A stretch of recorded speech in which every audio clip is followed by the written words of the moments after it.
No te quedes fuera. Conversaciones de cultura, sociedad y personas con Pablo Reyes. Cada lunes y miércoles a las 9 de la mañana en Frecuencia Memética. Somos divoxradio.com. Y aquí estamos nuevamente. Estoy encantada de presentar ya en forma presencial a Cristina Pérez. ¿Cómo estás, querida Cristina? Hola, doctora, bien. Tanto Excelente. tiempo. Sí, pues nos conocimos el año pasado cuando empezó la pandemia en un live que hicieron de La Botella, ¿cierto? Donde tú eras panelista en ese momento. Hoy día Exactamente. hemos querido conversar en tu calidad de académica de la Universidad Andrés Bello.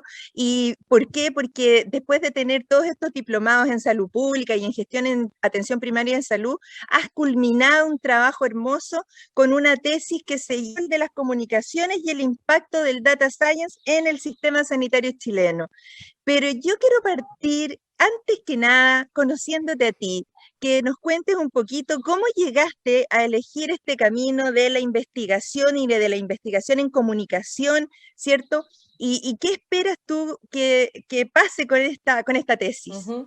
Sí, fue un camino bien, bien loco, podríamos decirlo. En primera instancia estudié un diplomado en liderazgo y coaching, entonces desde ahí nació un poco el tema de la comunicación. Me encantó, siento que es un área que todas las carreras deberían tener, ¿cierto? De comunicación propiamente tal. Por otro lado, y ahí se juntaron tres cositas. Entonces, el primer pilar fue ese. El segundo, estudié un diplomado en seguridad de las atenciones, seguridad y calidad, ¿ya?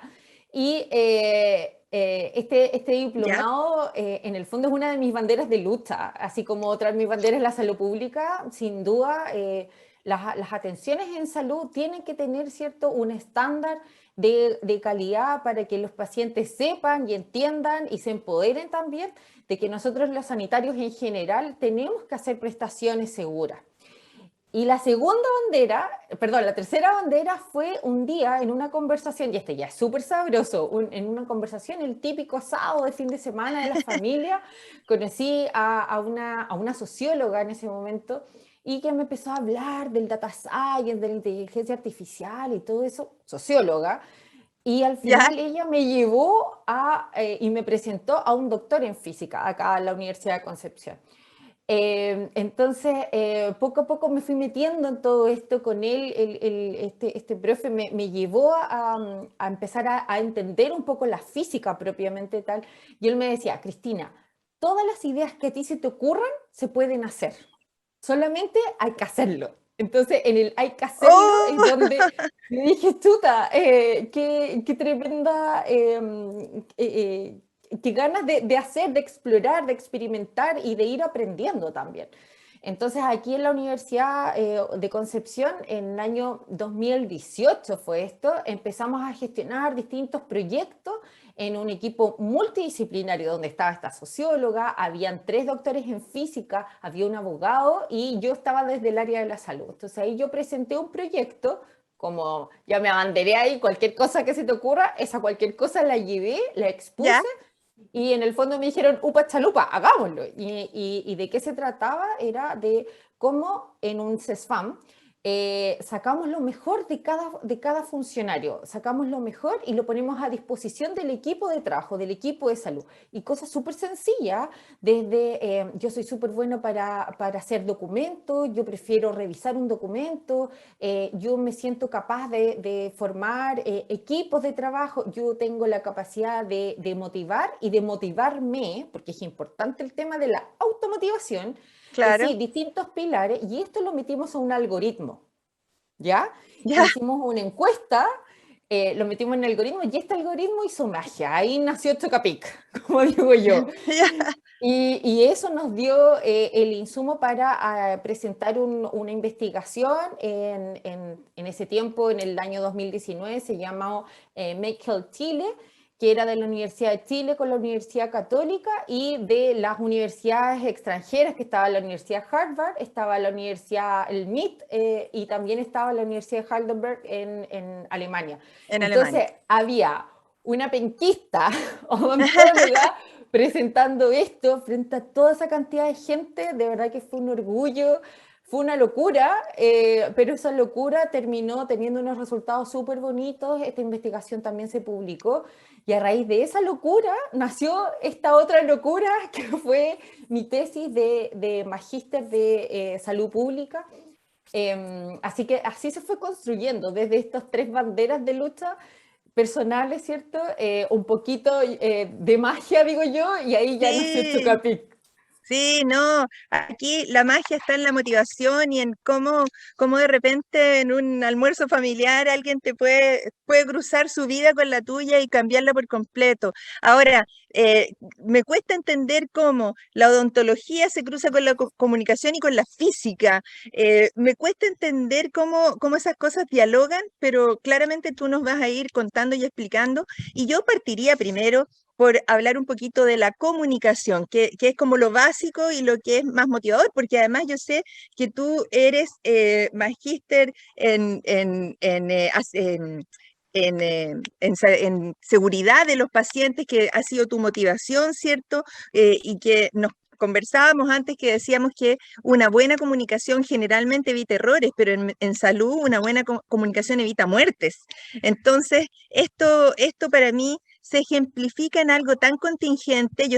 Tú estás en la orilla de la investigación, yo estoy en la orilla del hacer, en el intensivo, pero cuando, por ejemplo, el gobierno decía, hemos aumentado de 1.000 camas a 4.000 camas de UCI, yo pensaba, pero si esa gente no se sabe ni el nombre entre ellos, ¿cómo van a ser realmente un equipo con una comunicación efectiva, que sea segura, que sea completa, que sea respetuosa, que sea íntegra, que sea correcta, si las personas no se conocen? Entonces, como que no es lo mismo hacer un queque con 5 ingredientes que hacer una cama de UCI con 5 personas y un protocolo.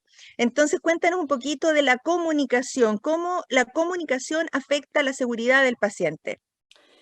Efectivamente, el ejemplo que usted da es algo que se vivió, ¿cierto? Que se vivió el Sí, año pasado y que nos pegó duro a todos porque nos mostró una realidad que la teníamos, pero éramos un poco ciegos, ¿cierto?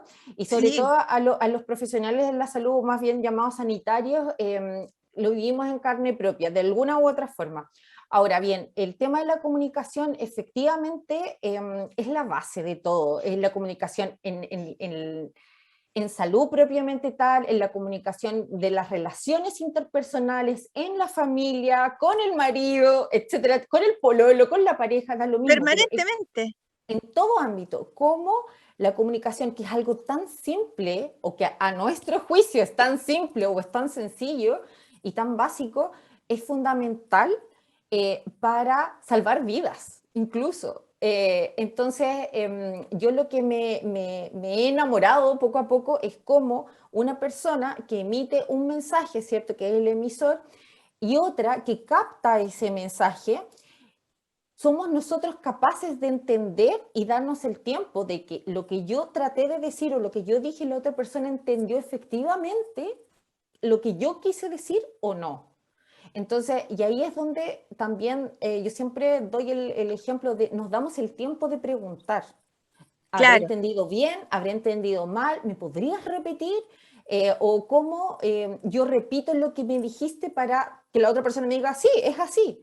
De repente nos da un poco de susto, ay, como tan tonta, como, ¿cierto? Pero claro. no, yo quiero ser efectiva. En el fondo desde ahí va la cosa. Ahora bien, lo que ocurrió el año pasado de la falta de comunicación dentro de los equipos mucho más macro, ¿cierto? Desde el ministro hacia abajo, ampliando las camas o que se traían más ventiladores, cómo se iban armando esos equipos y también las dudas que se tenían al ir armando esos equipos. Entonces, aquí son distintas escalas de comunicación, ¿cierto? Al principio es una comunicación de riesgo efectiva, que efectivamente no hubo, porque la información que se entregaba no era certera. Tal vez sí era correcta, pero no tenía certeza de lo que se decía. Y a ¿Ya? veces no era la información más relevante para un tema. De hecho, en este momento ya se está pensando en cambiar la explicación diaria de cuántas camas, o sea, cuántos casos nuevos hay, sino que cuántas personas entran en la UCI, que realmente es lo relevante en COVID. Tal cual. y también entendimos la importancia de la comunicación de riesgo. Yo creo que eso es una tremenda oportunidad que nos ha dejado esta pandemia, dentro de las tantas oportunidades, ¿cierto?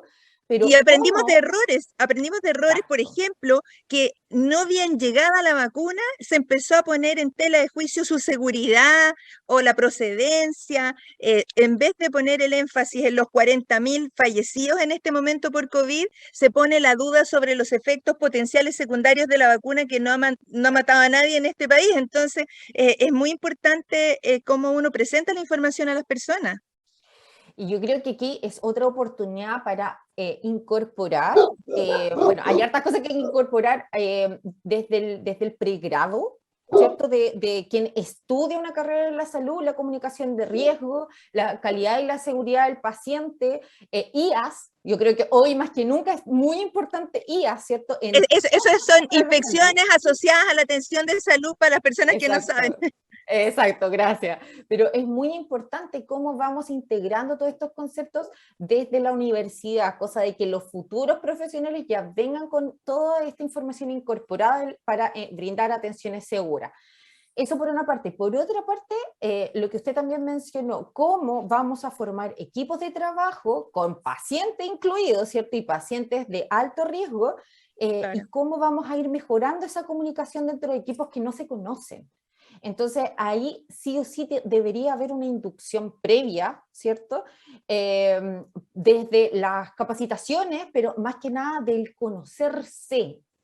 Yo creo que es muy importante el conocer a la persona, más allá del profesional, que eso viene de la mano, pero es el conocerse, si es que tuve o no una buena noche, si es que tengo hijos pequeños, si es que hay alguno que está enfermo o no, porque ese hecho de yo simplemente dormir mal hace de que yo al realizar una atención de salud esté mucho más distraída.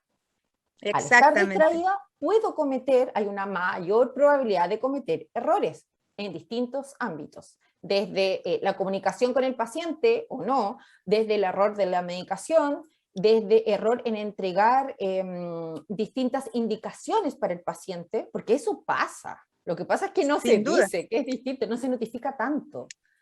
Pero esto es como del día a día, entonces y ahí volvemos a lo básico que es la comunicación y cómo yo me cercioro que la otra persona entendió con efectividad lo que yo dije. Claro, ahora imagínate si eso pasa en una misma institución, un CESFAM, que es un policlínico de atención primaria, o en cada una de las UCI, imagínate lo que está significando, lo que significó el año pasado.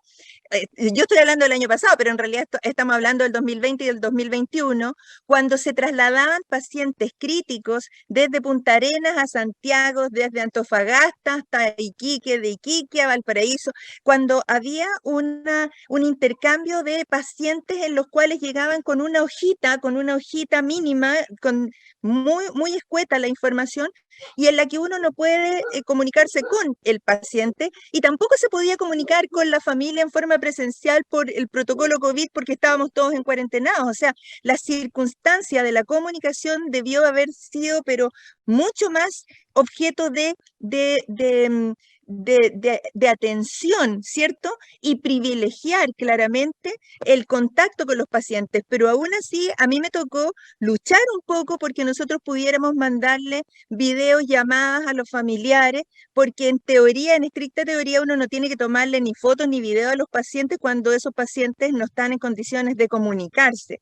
Entonces, siento que el no tener una comunicación común entre el Hospital de Antofagasta, el Hospital de Punta Arenas y el Hospital en Santiago, el no tener una historia clínica común que nos permita conocer los antecedentes del paciente, sus alergias, sus antecedentes quirúrgicos, es algo que tenemos que trabajar en algún momento por obtener. Yo a veces incluso pensé en que los pacientes tenían que tener, no sé, un chip en la oreja en donde tuvieran su información, cosa que supiéramos quién es ese paciente.